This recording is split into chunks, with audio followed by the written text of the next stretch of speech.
वंदनीय गुरुजन वर्ग आणि उपस्थित माझ्या बालमित्र मैत्रिणींनो, आज गुरुपौर्णिमा म्हणजे व्यास पौर्णिमा. माझ्या सर्व महिला शिक्षकांना माझा प्रणाम. गुरुंना नेहमी देवासमान मानले गेले आहे.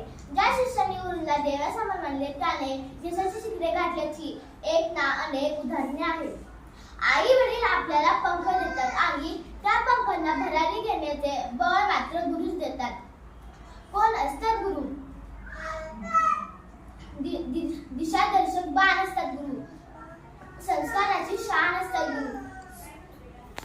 प्रगतीचे पंख असतात गुरु आणि कर्तृत्वाच्या रणांगणावरील शंखनाद असतात गुरु.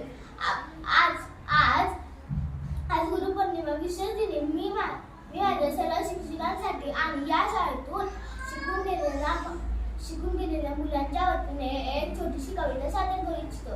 कवितेचे नाव आहे चढी. नजरे आड कठोर होते, नजरे आड पाझरते, नजरे आड